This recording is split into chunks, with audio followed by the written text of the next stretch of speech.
ஏறக்குறைய ஒரு 500-600 தென்னை மரங்கள் சாகுபடி செய்து மாதம் வருமானம் கொடுக்கின்ற பயிர் தென்னை.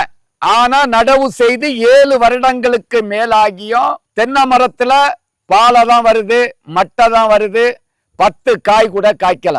600 மரத்துல முறையா பராமரிச்சா 5வது வருஷத்திலிருந்து நிச்சயமாக 60 நாளைக்கு ஒருக்கா 10,000 to 15,000 அறுவடை செய்யலாம். அப்ப இந்த தென்னை மரத்தை பார்த்தீங்கன்னு சொன்னா பரிதாபமா இருக்கு. இந்த தென்னை மரத்தை புடுங்கிறதா இல்ல இந்த தென்னை மரத்துக்கு மாற்று பயிராக இந்த மண்ணுல என்ன விவசாயம் செய்யலாம்? இப்ப மற்ற பக்கத்துல உள்ள தோட்டங்கள்ல எல்லாம் தென்னை மரம் காய்க்குது. ஒரு 5 வருஷம் உள்ள மரம் ஐயா. அதுல வந்து ஐயா 36 மட்டை இருக்கணும் ஐயா, பாதி தான் இருக்கு ஐயா. அடுத்த ஐயா இந்த தண்டு பகுதி இவ்வளவு சுருங்க கூடாது ஐயா. அடுத்து எக்காரத்தை கொண்டு மரம் மஞ்சள் ஆக கூடாது. நம்ம மரங்களை பார்த்தேன்னு சொன்னா பாருங்க மஞ்சளா இருக்கு பாருங்க, பச்சை பசேன்னு இருக்கணும். அடுத்த பிரச்சனை, ஏன் தென்னை மரம் வளரல? இந்த 2 கேள்விய பார்க்க போறோம்.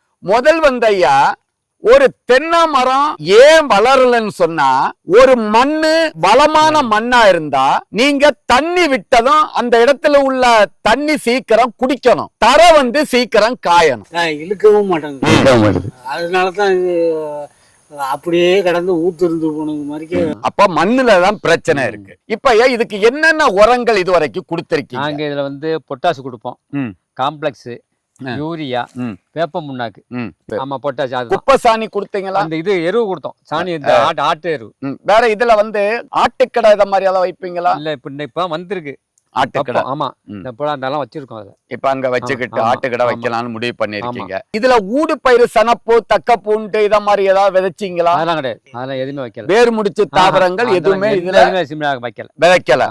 பாத்துட்டு தான் டக்குன்னு ஒன்னும் பிரயோஜனம் இல்லையா, வீணா செலவு பண்ணிட்டு. அன்னைக்கே நம்ம பசுமை பூமியை கொண்டு காமிச்சிருக்கலாம். உங்க தொடர்பு கொள்ள முடியல, தெரியல, நமக்கு தெரியல. விவாஸ், திக்கற்றவர்களுக்கு தெய்வமே துணை. தென்னை விவசாயிகளுக்கு நிச்சயமாக நீங்க ஒவ்வொரு வேரும் நேரடியாக பசுமை பூமியை தொடர்பு கொண்டு உங்க தோட்டத்துல கள ஆய்வு செய்ய வேண்டும் என்பது நியதியும் இல்ல, சட்டம் இல்ல, கட்டாயம் இல்ல. பசுமை பூமியினுடைய வீடியோக்கள் ஒரு பானைக்கு ஒரு சோறு பதம் என்ற கான்செப்ட்ல நீங்க எங்களுடைய வீடியோக்களை இதே மாதிரி உங்களுடைய தோட்டம், தென்னை விவசாயிகளுடைய தோட்டம், 7-8 வருடங்களாக காய்க்காத இருக்கிற தென்னை விவசாயிகள் இந்த தோப்பினுடைய வீடியோவை நீங்க ஒரு மாடல் வீடியோவாக எடுத்து ஏன் காய்க்கல என்பதை நம்ம இப்ப பார்க்க போறோம். அப்படிதானே ஐயா? அதுக்கு முன்னாடி ஐயா முதல் வந்து தென்னை மரத்தை களை எடுக்கணும். ஆமா, அது நான் உங்களுக்கு எப்படி எடுக்கணும்னு காமிக்கிறேன். 1. 2வது ஐயா, தென்னை மரங்களுக்கு முடிஞ்ச அளவு நம்பர் போடுங்க. எல்லா மரங்களும் இந்த 2வது மரம் காய்க்கல, 3வது மரம் காய்ச்சிருக்கு அப்படின்னு இது வந்து அடுத்து நீங்க செய்யணும். இப்போ சின்னதா இருக்கிற இடத்துல நம்பர் போடாம அந்த இடத்தை அப்படியே வச்சிருங்க. இப்ப 2 வருது, 3வது மரம் சின்னதா இருந்தா விட்டுட்டு 4வது மரம் அந்த இடம் பெருசானதான் பண்ணிக்கலாம், நம்ம 4 போட்டுக்கலாம். அடுத்த ஐயா, அதிக உழவு என்ன தென்னை மரத்துக்கு கொடுக்க கூடாது. பில்லு வர்றப்போ நாங்க அடிக்கடி உழவுங்கிற, அதுதான் நான் சொல்ல வரேன். உழவு வந்து நீங்க இந்த மண்ணு வந்து களி மண்ணு தான், உழுதுக்கிறது ஒண்ணும் தவறு இல்ல.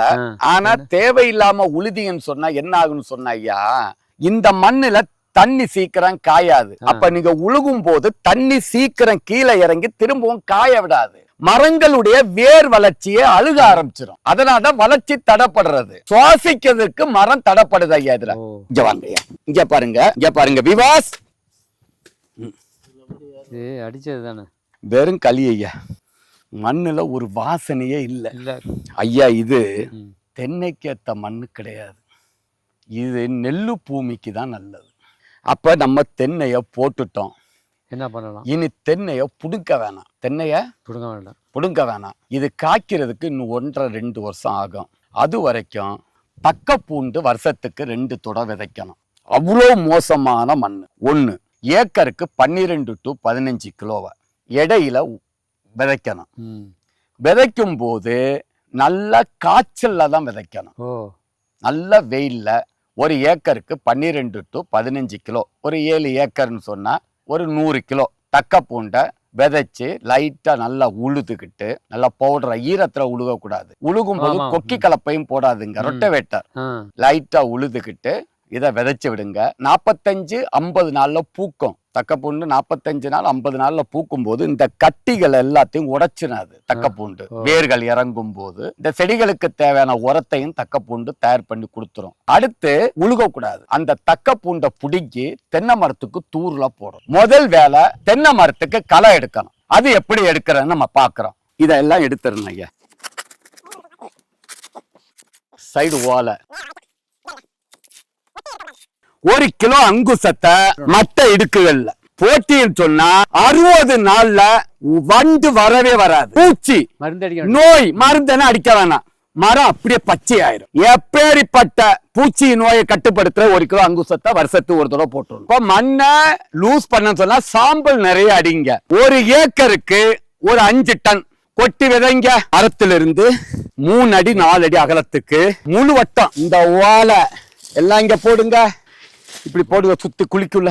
1 லட்சம் ரூபாய்க்கு ஒரு தென்னை மரத்துக்கு வச்சா கூட காய்க்காது. இது காய்க்கும். நான் சொல்றேன், இந்த விவசாயினுடைய மகன் இது போட்டா காய்க்காத தென்னை மரம் காய்க்கும். இந்த வைத்தியத்தை ஐயா எங்கேயாவது கேள்விப்பட்டிருக்கீங்களா? இதுக்கு மேல ஈர சாணி இருந்தா போடுங்க. மாட்டினுடைய மூத்திரம் வைக்கோல் எல்லாம் கலந்து இதுல போடுங்க. பசுமை பூமியில 3 கிலோ ஜிப்சம் 5 வரைக்கும் போடலாம். அடுத்து நுண்ணூட்ட சத்து 1 கிலோ. குறும்ப உதறக்கூடாதுன்னா வேறு இந்த மண்ணு பொலபொலப்பு கொடுக்கறதுக்கு பூம்பும் பூஸ்டர் 20 கிலோ. கற்பக ஆர்கானிக் கலப்போற 2.5 கிலோ. 6 மால்டிக் ஒருக்கா மேலோட்டமா போட்டு விடுங்க. தண்ணி பாயும் போது எவ்வளவு அருமையான வைத்தியம். அப்ப தண்ணி பாயும் போது தூரு கிட்ட போவாதா? இங்கதான் நிக்கும். அங்க காயும், இங்க ஈரம். ஆச்சலும் பாய்ச்சலும் தென்னை மரம் விரும்புது. ஏங்க ஐஸ்கிரீம் கடையில் வாங்கி சாப்பிட்டு உங்கள் ஹெல்த்தை நீங்களே ஸ்பாயில் பண்ணிக்கிறீங்க? சம்மர்னாலே ஐஸ்கிரீம் தான். ஆனால் அந்த ஐஸ்கிரீமையும் கடையில் தான் வாங்கி சாப்பிட்றோம். அதே ஐஸ்கிரீம் உங்கள் தோட்டத்திலே காய்ச்சா என்ன ஐஸ்கிரீம் மரமா? என்ன சொல்கிறாங்க இவங்க? அப்படி தானே யோசிக்கிறீங்க? ஆமாங்க, நம்ம பசுமை பூமியில் எல்லாருமே விரும்பி கேட்ட எக்ஸ்போர்ட் குவாலிட்டி கோகனட் இன்னைக்கு நம்ம லான்ச் பண்ண போகிறோம். அதுதாங்க ஜெயின் பாரத் கிரீன்கிற ஒரு வெரைட்டி. இது செலக்ஷன் மெத்தட்ல எடுத்த ஒரு ரேர் பிரீடுங்க. இதுக்கும் ஐஸ்கிரீமுக்கும் என்ன சம்மந்தம்? எதுக்கு கோகோனட் ஐஸ்கிரீமோட கம்பேர் பண்றாங்க? இப்படி தானே யோசிச்சுக்கிட்டு இருக்கீங்க. ஆமாங்க, இதுல இருக்க டென்டர் வாட்டரும் சரி ஃப்ளஷும் சரி நீங்க ரியலா ஐஸ்கிரீம் சாப்பிடும்போது வர அரோமாவும் ஃப்ளேவரும் அப்படி இருக்குங்க. இந்த வெரைட்டி இப்போ நம்ம கிட்ட டாப் சேல்ல போயிட்டு இருக்குங்க. நம்ம கிட்ட லிமிடெட் ஸ்டாக் தாங்க அவைலபிளா இருக்கு. ஸோ உங்களுக்கும் ஜெயின் பாரத் கிரீன் வேணும்னு நினைச்சீங்கன்னா டிஸ்பிளேல தெரியுற நம்பருக்கு கால் பண்ணி உங்க ஆர்டரை பிளேஸ் பண்ணிக்கோங்க. நம்ம கிட்ட ரொம்பவே லிமிட்டட் ஸ்டாக் தாங்க இருக்கு. பசுமை பூமியினுடைய பூம்பும் பூஸ்டர்ல humic acid 80%, fulvic acid 15%, bio potash 2.5%, micro nutrients 2.5%. ஆகையால் பசுமை பூமி விவசாயிகளுடைய லாப நோக்கோட குறைந்த விலையில் தரமான இந்த பூம்பும் பூஸ்டரை தயார் பண்ணி கொடுத்துக்கிட்டு இருக்கோம்.